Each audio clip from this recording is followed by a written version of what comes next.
Hermanos, paz de Cristo, les doy la bienvenida a este segundo curso en el cual vamos a estar viendo la introducción, y en la introducción vamos a estar manejando lo que son los términos importantes que ustedes van a estar desarrollando durante este curso. Es importante que usted sepa de qué se tratan estos términos, de qué se está hablando cuando estamos utilizando estos, y de que usted los compruebe, los lleve a la práctica y empiece a meterse mayormente en el conocimiento de Dios, de su palabra, en el conocimiento del desarrollo de la Biblia. Muchos de estos conceptos usted puede ampliarlos, y sobre todo es necesario que usted los utilícelos en su diario vivir, compártalos, y esto le va a permitir un crecimiento en el conocimiento de Dios, en el conocimiento del desarrollo de su palabra.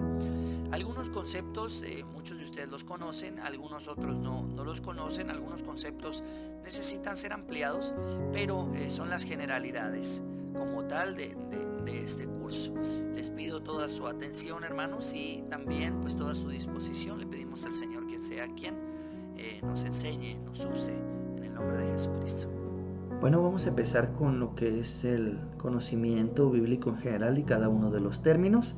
Es importante que ustedes amplíen también cada uno de estos términos de manera personal, pero bueno, vamos a hablar primero lo que es en generalidades de cada uno de estos conceptos. La primera es la Torah, o también llamada Torah, ¿verdad? Define los 5 primeros libros de la Biblia hebrea, el Pentateuco. Recordemos que fue escrita por Moisés. Viene del término orá, que es una enseñanza, instrucción en ciencia, y se utiliza el mismo término como teoría. Esto compone para los judíos la llamada la ley. Esta es la Torah o la Torah, son los primeros 5 libros: Génesis, Éxodo, Levítico, Números y Deuteronomios, que fueron escritos en hebreo. Ahora, la Tanaj. La Tanaj incluye también a la Torah, pero incluye el Nebim y el Ketubim. Ahora vamos a ver, la Tanaj es un conjunto de 24 libros que se le conoce como el Antiguo Testamento. Incluye la Torah, que es la ley, dijimos el Pentateuco, pero incluye el Nebim, que son los profetas, y el Ketubim, que son algunos de los escritos. Estos escritos están escritos mayormente en hebreo y algunos pasajes en arameo, y constituye aquello que los cristianos denominamos el Antiguo Testamento. Ahora, la Septuaginta se le conoce así como Septuaginta porque se supone que fueron 72 los que son sus traductores del hebreo y del arameo antiguo a griego. Por lo tanto, por eso se le conoció como Septuaginta. Como tal, es una traducción en griego de los textos hebreos y arameos de la Tanaj. Entonces es la Biblia hebrea, la Tanaj, pero al griego, y entonces se le conoce como Septuaginta. Fue un texto utilizado en las comunidades judías y en el mundo entero, y hasta la fecha la Septuaginta se utiliza para lo que son las nuevas traducciones también, ver cómo se tradujo del hebreo al griego y del griego cómo se podría traducir actualmente. Estas son las bases de las nuevas versiones bíblicas, y como mencioné, la Septuaginta se debe que solía redondearse a 70 el número total de sus traductores, que eran 72. Ahora, el Talmud. El Talmud es un método de estudio de la Torá. Literalmente son libros sobre libros sobre libros sobre libros, de lo que son comentarios del Talmud, de los grandes maestros del estudio de la Torá, que a lo largo de los años han ido poniendo los comentarios. Es un documento que describe las leyes orales derivadas de la Torá, y ahí se dividen en dos, en lo que es el Talmud de Jerusalén y el Talmud babilónico. Es una serie de escritos y comentarios acerca de la Torá, acerca de los grandes eruditos y rabinos de aquel entonces. Es un método de estudio. Ahora, pues originalmente la ley era transmitida de forma oral, pero después de la destrucción del templo de Jerusalén y un declive económico, entonces decidieron que la transmisión oral estaba en peligro. Por lo tanto, el primer rabí que empezó con este método de estudio, Yehuda, el príncipe, hizo la redacción escrita del Mishnah alrededor del año 200 de nuestra era, y de ahí comenzó. Ahora, la Didajé. La Didajé se puede traducir específicamente como una enseñanza. Se le conoce como la enseñanza de los 12 apóstoles. Fue escrita en el año 70 al 80 después de Cristo. Tuvo una amplia circulación en la iglesia primitiva. No se sabe mucho del autor, pero se cree que proviene en el área de Siria. Es un documento histórico que por muchos años estuvo perdido, pero posteriormente, en el siglo XIX, fue reencontrado y da algunas reseñas de cómo los primeros apóstoles bautizaban, cómo hacían la cena del Señor, etc. Este es lo que se le conoce como la Didache. Ahora, ¿de dónde proviene el término samaritano? Primero nos vamos a ir a este mapa que me encantó. Aquí vemos lo que es Palestina, el país de Jesús. Estaba dividido en Galilea, Samaria y Judea. Entonces recordamos bien estas divisiones. Ahora, se le conoce como samaritano vamos a retomar, en 2 de Reyes capítulo 17, denomina samaritanos a los habitantes del distrito de Samaria, que tomados por el rey de Asiria en aquel tiempo, en 2 de Reyes, los trajo el rey de Asiria, que se llamaba Sargón. Pues, tuvo a 27.280 israelitas que fueron deportados, y llevó a Samaria gente de Babilonia, Cuta, Aba, Hamat y Sierbaim, y los puso en las ciudades de Samaria en lugar de los hijos de Israel, y poseyeron a Samaria y habitaron en sus ciudades. Pero al principio, cuando comenzaron a habitar allí, no temiendo ellos a Jehová, envió a Jehová contra ellos leones que los mataban. Entonces dijeron pues al rey de Asiria: la gente que tú trasladaste y pusiste en las ciudades de Samaria no conocen la ley de Dios de aquella tierra, y él ha echado leones en medio de ellos. He aquí que los leones los matan porque no conocen la ley de Dios.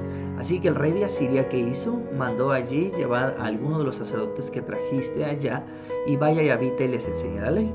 Y vino uno de los sacerdotes que se llama, en Betel, y les enseñó cómo habían de temer. Pero hubo un problema: cada nación se hizo de sus dioses y los pusieron en los templos de los lugares santos que habían hecho en Samaria, y cada nación de su ciudad donde habitaban. El problema es que en Samaria, por esta situación, se generó algo que se le llama como sincretismo. El sincretismo tiene que ver una mezcla entre varias creencias, ¿sí? Entonces no temieron a Dios, sino que solamente le servían para que los leones no les mataran. Entonces, por lo tanto, los israelitas que vivían aquí se mezclaron con este nuevo pueblo de Babilonia que había sido traído aquí, y entonces comenzaron a diluir la santidad. Interesante que también el rey Josías y sus fieles recorrieron toda Samaria y destruyeron los ídolos, ¿sí? Apoyando así la influencia de los israelitas. Pero cuando Zorobabel encabezó la expedición israelita de vuelta a Babilonia, Jerusalén, que iba con ellos Esdras y Nehemías, los samaritanos se ofrecieron, recordamos esto, para reparar lo que es Jerusalén. Pero como los samaritanos no eran pura raza judía y practicaban esta religión que le conocemos como mixta, ellos no los dejaron. Le dijeron que no podían reconstruir el templo. Entonces para un judío era una abominación, porque constituían gente que se había mezclado, y también tenían religiones mixtas. Entonces, interesante, porque cuando un judío quería ir de Judea a Galilea, muchos de ellos sacaban la vuelta por Perea, por Decápolis, o muchos de ellos por mar, para no llegar a Samaria. Pero la palabra del Señor habla de que en el versículo donde habla acerca de la mujer samaritana que estaba en el pozo, dice que le fue necesario cruzar por Samaria y tuvo este encuentro, ¿no? Es algo interesante como aprender un poco, porque se le conocen como un samaritano, algo importante de esto. Ahora vamos a ver lo que es un gentil. ¿Por qué se le conoce como un gentil? El significado bíblico de un gentil se refiere a la persona no judía. Es una persona, también se le conoce como algún pagano o algún extranjero. Ese es un gentil, reconociendo lo que es desde el pensamiento judío. Era muy habitual que los hombres de Israel se casaran con mujeres gentiles, en donde destacan ejemplos como Ruth, Betsabé y Rahab.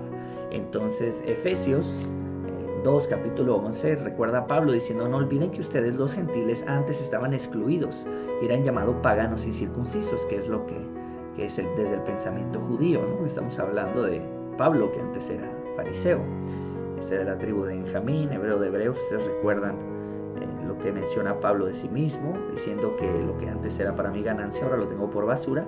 Entonces nos habla de que aún esta práctica afectaba solamente su cuerpo, lo que es la circuncisión, no su corazón.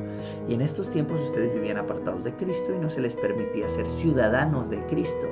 Pero ahora, a través de Jesús, tenemos esta esperanza, que antes estábamos muy lejos, pero ahora fuimos acercados por medio de la sangre de Cristo. Por eso nos reconocemos que nosotros éramos gentiles, pero ya no más, porque ahora somos ciudadanos de Cristo a través de la sangre de Jesús. Interesante esta situación. Ok, ahora, ¿qué es el término epístola? Epístola, no lo confundan. Hay algunos hermanos que me decían que una epístola pues era una esposa de un apóstol, pero no es así.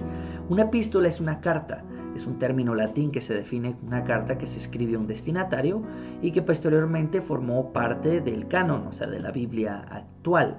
¿Sí? Por ejemplo, tenemos a Pablo, que escribió la gran mayoría del Nuevo Testamento a través de sus cartas. Carta a los romanos, a los cristianos que vivían en Roma, a los colosenses, los cristianos que vivían en Colosas, y así sucesivamente. Entonces, una epístola es una carta que posteriormente pues fue incluida.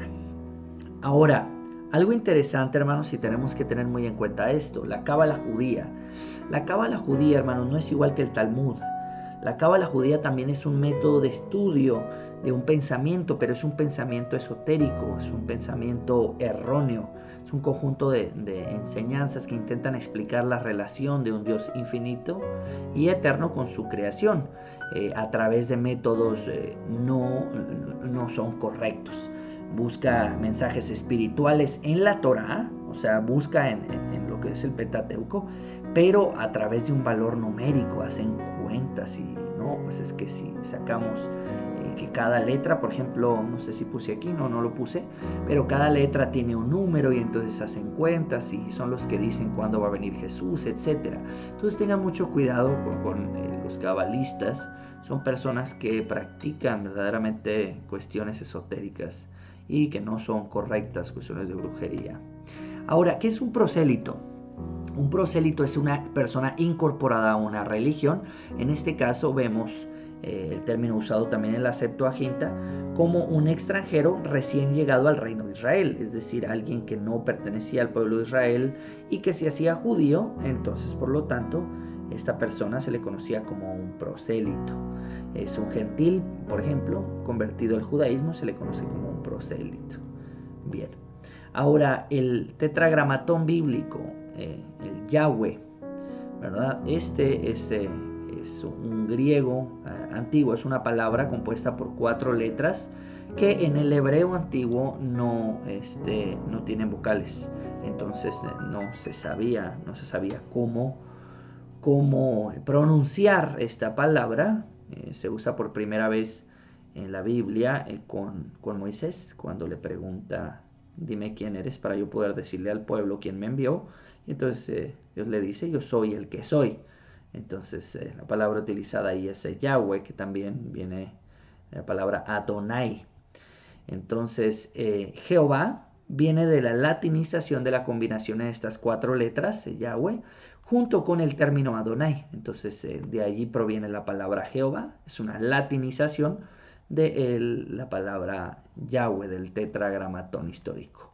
Ahora, estoy seguro que todo el mundo hemos visto esto, ¿verdad? Este pescadito con estas insignias que se leen como ictus, o entre otros le conocen como el pescadito. Bueno, entonces es famoso símbolo del pez, que en griego significa ya ictus, y se escribe con mayúsculas de esta forma. En griego se pronuncian ictus, y ahorita vamos a ver qué significan cada una de estas letras. Pero tiene data de los datos históricos. Menciona que los primeros cristianos la utilizaron esto para firmar sus cartas como una insignia secreta, porque estaban en el tiempo de la persecución. Y entonces vemos que es un símbolo semisecreto de los primeros cristianos, que formaban las iniciales de la expresión pez, que en griego, como hemos dicho, se dice ictus, y sus iniciales es I, es el Jesús, que es Jesús. Esta letra en griego es Christos, que es Cristo, Theos, que es de Dios, Huois, que es hijo, y soteros, que es salvador, que quiere decir Jesucristo, Hijo de Dios, Salvador. Por eso lo utilizamos hasta la fecha. Ahora, el término ortodoxo es una persona que sigue fielmente los principios de una doctrina. Puede ser un cristiano ortodoxo, que es un cristiano que sigue fielmente los principios de la doctrina, o un judío ortodoxo, que es alguien que practica el judaísmo, pero que sigue fielmente los principios de la doctrina. El término ortodoxo tiene que ver con esto, que cumple con las normas y prácticas tradicionales. Ahora, alguien laico se le conoce como, por ejemplo, un cristiano que no ha recibido ninguna de las órdenes religiosas que le otorga la iglesia y por consiguiente no pertenece al clero. O también, en vez de decirle laico, le conocen como lego. Es importante estos términos porque cuando ustedes escuchen a alguien que menciona que es un ministro laico, quiere decir que es alguien que ejerce el ministerio, pero aún no ha sido ordenado. Bien, y esto sería todo, mis hermanos. Es necesario que ustedes repasen cada uno de estos términos que vamos a estar ampliando poco a poco y sobre todo si tienen alguna pregunta, alguna duda, podemos ampliarlas porque es de mucha importancia que ustedes conozcan cada uno de estos términos. Bueno, hermanos, que Dios les bendiga y continuamos entonces con la lección número 2 a continuación.